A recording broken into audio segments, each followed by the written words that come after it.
Alright, we're gonna react to the season 2023 LoL Please League of Lego. Riot Games just uploaded this video just a second ago, and we're just gonna watch it together, guys. Let's hit the play button.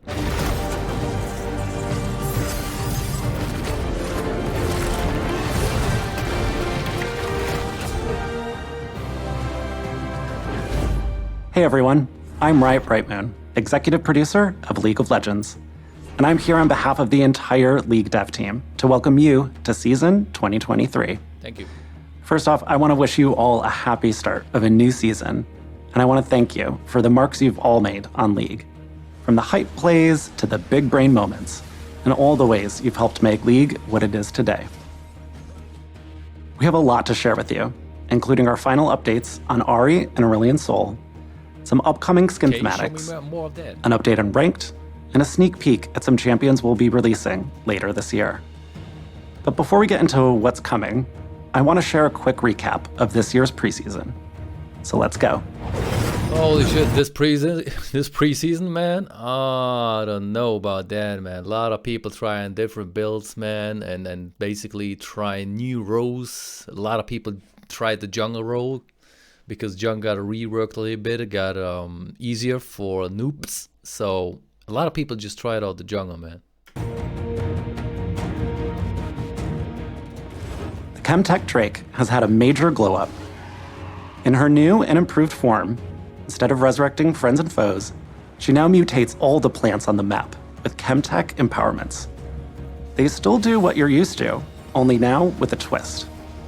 And each time you defeat the Chemtech Drake, she'll grant stacking tenacity, plus healing and shielding power.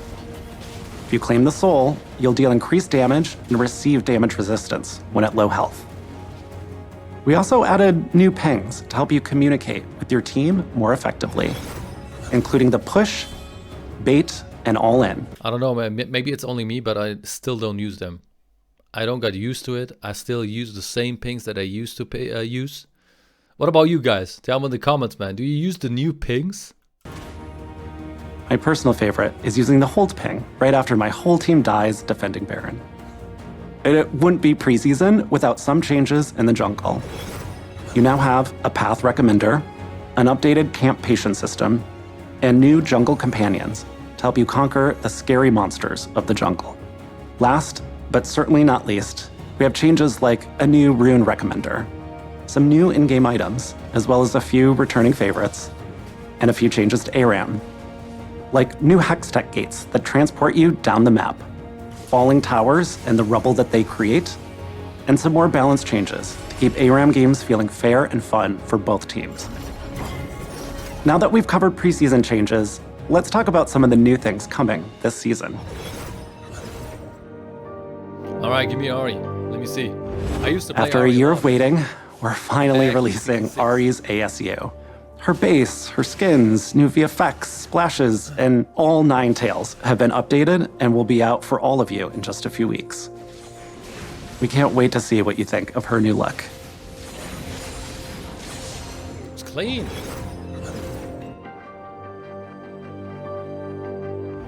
There are a few champions who haven't gotten a new skin in a while, Bro, including Aurelion Sol, Ivern, Kled, and Callista. And Wukong. And I have some good news. They'll all be receiving a new skin this year. Callista's skin is coming to us from a world of beauty and magic, nature and majesty. The Fairy Queen presides over the courts of the 4 seasons, and the Fae who reside there are empowered by the natural world and the magic within it. Not all within the Fae world is light and beauty. After we leave the Fae realms, we're returning to a fan favorite. It's a little bit more adorable than beautiful. The skin line that brought you Pugma, Corky Corgi, and Yorick in a cat onesie is coming back. So open up some catnip, dust off your chew toys, because more champions are getting fluffy. Look at the Kled skin, man. This looks so good. Looks calm, man. This is a dog, actually, in this one. Who's that? Is that Vega? No, it's actually Kindred? Is that the wolf? Instead of the wolf, we have a dog now? These are just a few of the new things we have planned for season 2023. I'll hand it over to Riot Auberaun, who will share our plans for ranked. Now it's getting interesting. Hey everyone, I'm Chris Roberts, also known as Riot Auberaun, the project lead for the Game Loop team. We work on things like champ select, matchmaking, and the various queue types from ranked to normals. That means we're not just focused on ladder grinders, we're also here for players who just want to have a good time with friends. Last year, we shared a blog update with some of our upcoming plans, including anonymized champion select, pick order swapping, and the loadout recommender. Since then, we've also been working on a few other projects, and there's one big thing I want to talk to you about today, the mid-year ranked reset. Alright, I like that. Ranked splits have been in the game for a few years, but until now, they were just a way to separate the single ranked season into thirds to help folks pace their progress. Starting this year, the 2 ranked splits will have a full ranked reset in between, with rewards to match. Here's the thing, a lot of players come back to League at the start of the season, ready for their climb to their ranked goals. But when we look at the data, it doesn't actually take the whole season for players to hit their peak rank if they've been playing consistently every patch. Yeah, man. If you don't take your foot off the gas once you start your climb in January, you'll probably reach the peak of your climb around halfway through the year. Because most of the times what happens is they including me, they play until they hit their peak rank, you know, their peak rank, and then they just swap over to another account and start to smurf and start to smurf up with another account to this desired elo. Things can get a little rough. For players at higher ranks, the middle of the year can be a stress fest of playing just enough to avoid decaying or demoting. And once players realize they're not steadily climbing, many of them either drop out of ranked or turn to smurfing. Exactly. Neither of these things are great for fair matchmaking or enjoyable league experiences, especially for players starting their climb later in the season.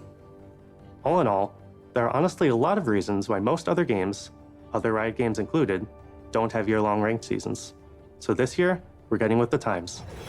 When Split 2 starts, it won't be as heavy a reset as the one in January. We're not introducing a second preseason, so the game won't change dramatically enough to warrant making you re-earn your rank to the same extent.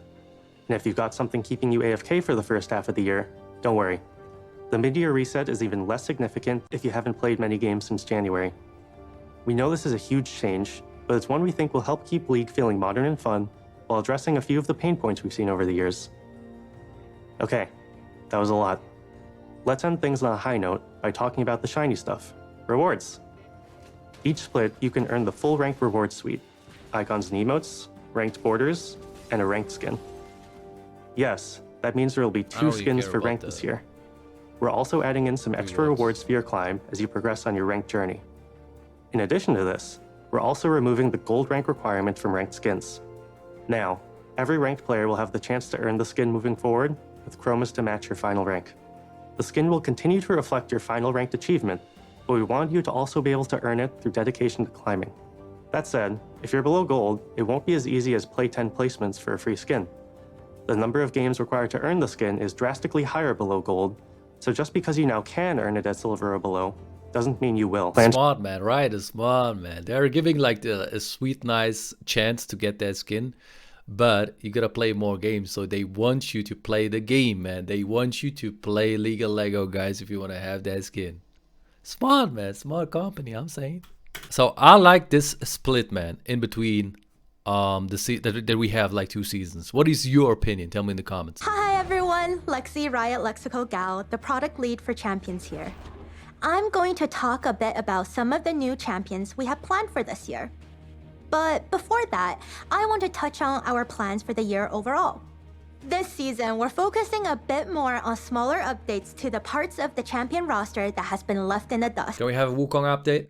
We want to continue improving older champions' gameplay fantasy. Actually, guys, let's go ahead and tell me in the comments what champions would you like to have an update on. I would really like to read from you guys. When it comes to me, Wukong needs an update. We'll also be polishing up some of the roster with much needed VO updates for a few of our older champions like Nidalee and Varus, both of whom cross paths with some of our upcoming champions.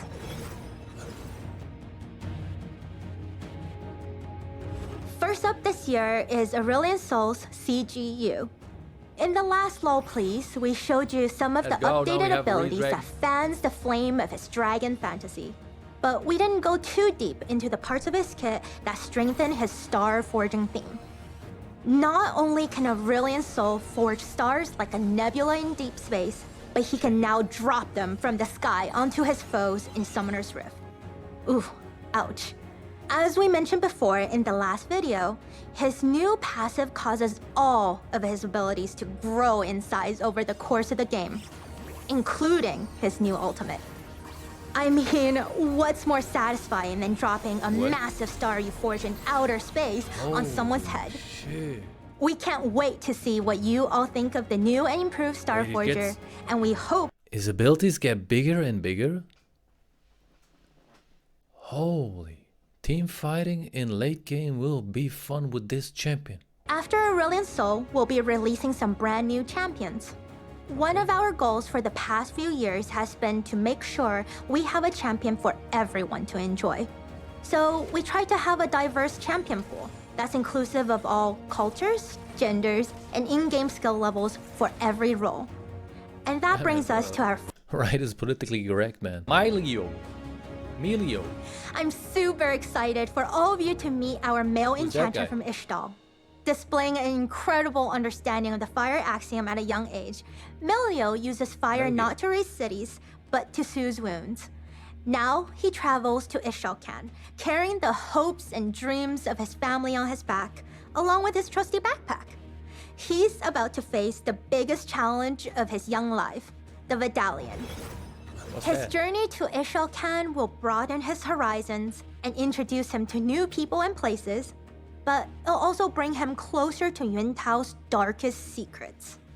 But no matter what challenges come, he'll always bounce back into action and be ready for his next adventure. Now, if you got some more deep information about this new champion, guys, drop it in the comments, man. I like the lore of League of Legends. Riot Games is doing such a good job when it comes to the lore. Naafiri. After we're done with the adorable enchanter, we're moving on to something a bit edgier. I know some of... Wait, is that the first male enchanter? Is there another male enchanter? It's the first guy, no? We have only female enchanter, no? Oh wait a sec, Tarek? Is he an enchanter? But others wants to focus on macro play and pounce into action with a straightforward kit. If that sounds like you, good news. Naafiri is the Darkin for you. Let's go. She's a mid-lane assassin made for those of us who want to focus the Darkin for you. She's a mid-lane assassin made for those of us who want to focus on the hunt. Alright. After awakening from her slumber, her first I like the Darkin lore, man. I like the Darkin stories of League of Legends, man. It's so good. And now we get another champion, Darkin champion, a female Darkin champion. Want to focus on the hunt. Yo, I gotta play this, man. After awakening... Guys, this is why it's so important to be subscribed to my channel, because I'm gonna hook up this champion and gonna slaughter all the League of Lego players in Ranked. From her slumber. So if you wanna see me playing this champion, man, hit the subscribe button. Her first objective is to track down her Darkin brethren. Her newfound body, or bodies, seems like a cruel twist of fate at first, but they prove useful for locating her fellow Darkin, and as a source of wisdom. After all, it's always better to hunt in a pack. I have some bad news though. Unfortunately, Naafiri is the only champion this year without a shirt. We know how much you all love abs, so don't worry. We'll be looking for more opportunities next year. The Skarner VGU team has started exploring ways to dial up his Scorpion fantasy. At this phase, we're leaving no arthropod... I don't know, man. Why are you like updating this champion who's no one playing, man? What about Wukong, bro? I need a VGU on Wukong. At least some people are playing him. I mean, whole China's playing him, no? Stone and turn to find exciting themes, kits, and stories. We'll be releasing a dev blog later this year with more information on his progress. Looking further out, we also have a hangry jungler and an artistic mid laner who are looming in the distance. They're a bit too early to talk about at the moment. Hold on. So she's talking about future champions, right? And showing these pictures. This looks like the Wayne castle, right? The castle in the Wayne splash art, like in the background of the Wayne splash art. This looks like the castle. This reminds me of this castle. So what's going on over here, guys? So I think the new champion will have something to do with Wayne. Will be This looks like a vampire castle, to be honest. It looks like Dracula castle. That's what I'm saying, yeah. So I think it has something to do with Vayne, because she says a hangry jungler. We also have a hangry jungler and an artistic mid laner. Artistic mid lane, okay. So this looks like Ionia, right? Yeah, this kind of looks like Ionia. We have some people over here. Nothing too special. Yeah, this looks like a temple. A shrine or something like that. That's all for me today. I'll hand it back to Riot Brightmoon for some final thoughts. That pretty much wraps up things for today. But I do have one small update I want to share before we go. For years, you've been asking us for the ability to play League in any language, no matter where you are. I'm happy to share that later this year, you'll be able to select your language in League settings. I also want to remind everyone who has Xbox Game Pass to link it to your Riot account. This way, you can unlock every champion for free and get a 20% experience boost for as long as it's active. We have a lot more in store for this year, and we cannot wait to share more later. Thank you so much for watching. Best of luck on your climb, and I'll see you Appreciate on your the work, rift. man. Alright, guys. This is it. This is it. Yo, guys, tell me your thoughts in the comments. What is the most you like, man? What is the thing you are looking forward? Let me know in the comments, everybody. Is it the champions? Is it the ranked change? Whatever. Tell me that in the comments. With that being said, have a wonderful day. Peace.